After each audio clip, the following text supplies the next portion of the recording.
A ocupação da Mesopotâmia.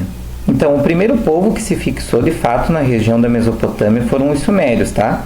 Eles dominaram ali a região da Baixa Mesopotâmia, né? Se a gente voltar aqui no mapa, vocês vão ver aqui que então os sumérios, eles são aqui o que está em vermelho. Eles foram os primeiros a se fixar e depois vocês podem ver que os outros povos que vão se fixando, eles só vão aumentando a área mais em direção à Alta Mesopotâmia, com relação a onde se fixaram os sumérios, que foi bem aqui na Baixa Mesopotâmia, nessa região aqui. E depois a Mesopotâmia, ela vai ser uma sequência de conquistas, como vocês vão ver. Então os sumérios, eles foram o primeiro que dominaram essa região e eles tinham um perfil linguístico aglutinante. Eles falavam uma língua chamada suméria e essa língua, ela tinha um perfil aglutinante, que significa o quê? Ela absorve elemento de outras línguas, tá? Eles aperfeiçoaram as técnicas de irrigação, desenvolveram a roda, provavelmente a roda surgiu aí, o que facilitou muito o trabalho, e eles desenvolveram também uma das primeiras formas, se não a primeira forma de escrita que a gente tem conhecimento, que foi a escrita cuneiforme. Ela é chamada de escrita cuneiforme porque ela é uma escrita que ela é feita sobre uma tábua de argila.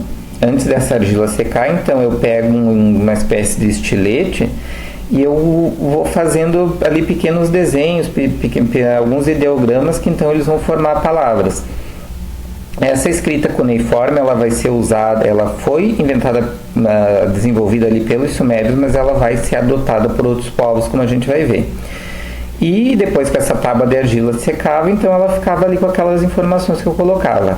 A escrita cuneiforme, ela ainda não é ela não formou um alfabeto fonético como a gente conhece hoje. Mas a partir daqueles traços, daqueles desenhos que eu fazia na argila, eu conseguia ali interpretar e saber o que ela estava dizendo. Não existiu, vamos dizer, um país, uma civilização centralizada chamada Suméria. O que existiu eram cidades-estados de povos que tinham língua e costumes em comuns, e essas cidades-estados, elas contavam entre 10 e 50 mil habitantes, e aqui a gente tem uns exemplos de nome de cidades, como Uruk, né, que era uma cidade da Mesopotâmia, Nippur, Eridu, que foi uma das primeiras, né, e inclusive Eridu, para os sumérios, era uma cidade mítica, eles acreditavam que os deuses moravam ali, é muito ligado à religião. E a cidade de Ur, que foi uma das maiores, ela chegou a ter 200 mil habitantes, o que para a época era considerado um verdadeiro formigueiro humano.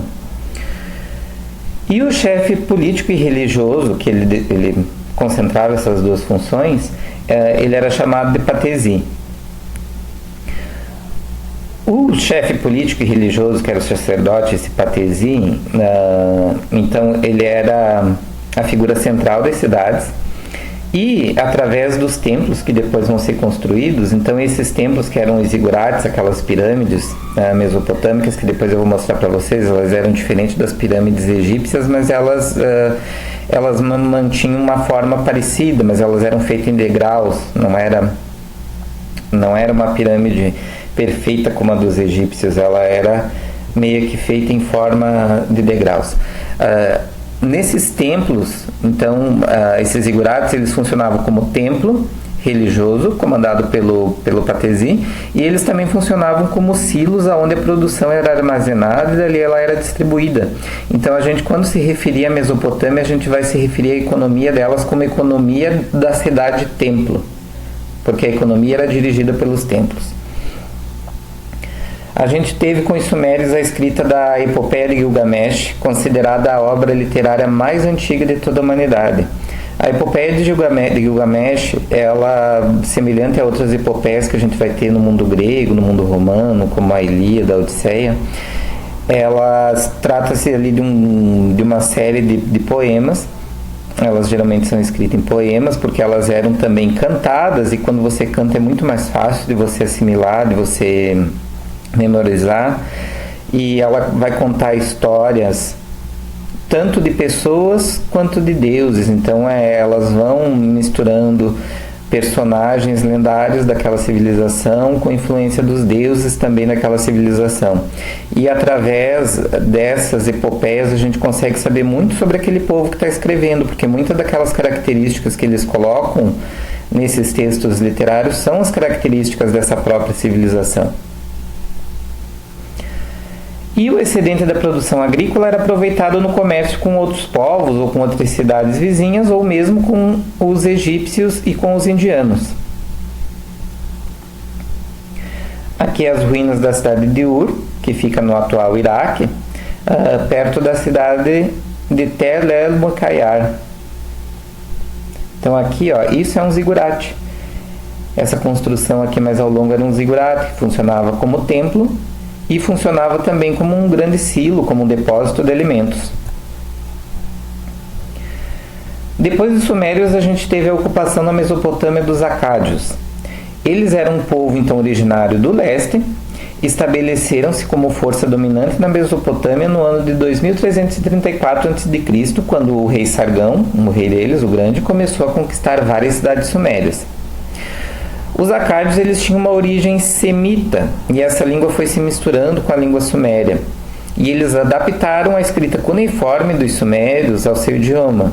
Então, como vocês verem, os povos da antiguidade eles não suprimiam a cultura do povo ao qual eles dominavam. Muitas vezes eles até aproveitavam os avanços, as coisas que aquele outro povo tinha desenvolvido, eles incorporavam para a sua realidade.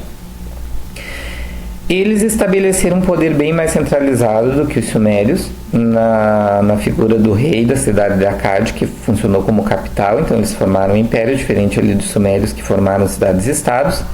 Embora o poder local, o poder ali dos sacerdotes do Patesi ainda continuasse bastante forte, né?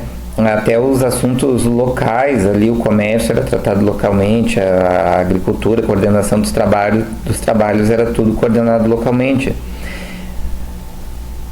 Nós tivemos fortalecimento da agricultura e do comércio com construção de estradas, então, e uma ampliação e melhoramento dos sistemas de irrigação. Aqui é uma tábua de argila com as escritas cuneiformes. E até que a gente chega aqui no Império Amorita, o primeiro império da Babilônia. Talvez ela seja uma das civilizações mais famosas da antiga Mesopotâmia.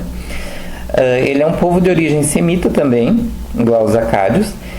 Iniciou o domínio da Mesopotâmia por volta do ano 2000 a.C., então eles vão aglutinar a civilização acádia, que já tinha anexado as civilizações sumérias, e eles vão criando um verdadeiro caldo de cultura ali. E a cultura deles vai se misturando, e vai se anexando, e vai se aglutinando. O seu centro político, então, foi a cidade da Babilônia, desse Império Amorita, e por isso é que a gente chama o primeiro Império da Babilônia. Depois a gente vai ter o segundo Império da Babilônia com os caldeus. O mais famoso rei da Babilônia foi o rei Hammurabi, que governou entre 1792 a 1750 a.C., e ele foi responsável pela criação de um código de leis conhecido como o Código de Hammurabi. E eles tinham uma língua semita derivada do acádio. E eles incorporaram também aquela escrita cuneiforme.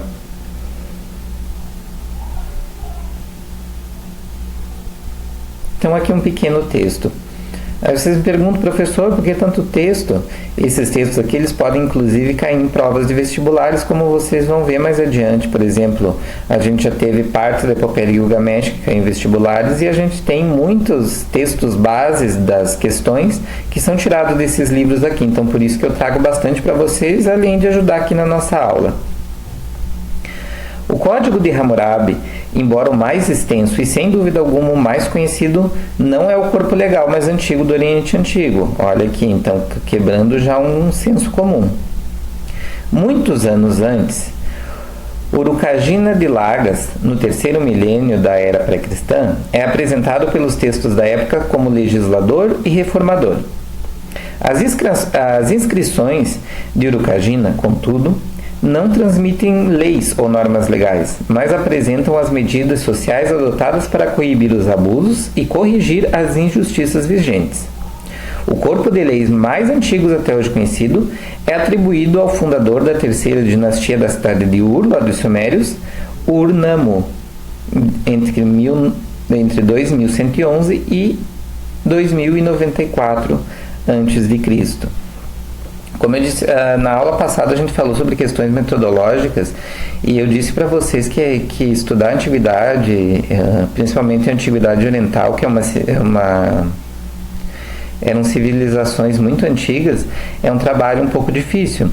E muitas coisas que às vezes a gente tem como uma verdade dada, a partir do momento que você descobre novas fontes, que você descobre através da arqueologia, você encontra coisas novas, faz escavações, essas coisas vão mudando. Então hoje sabemos que antes do Código de Hammurabi já existiam outros códigos de lei, mas com certeza o Código de Hammurabi foi um dos mais assim, completos para a época e o mais conhecido de todos.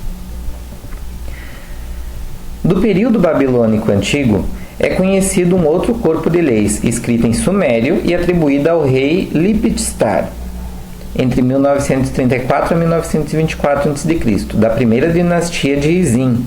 O texto cuneiforme destas leis foi conservado, em grande parte, em tabletes do University Museum da Filadélfia, em 1945 e 1947, respectivamente. Os arqueólogos do Directorate General of Antiquities do Iraque, sob a direção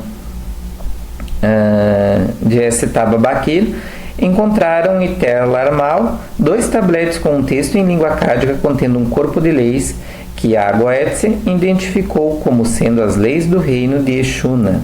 Então vocês verem que existiam outros códigos de antes do Código de Hammurabi, outros códigos de leis que ali faziam determinações gerais.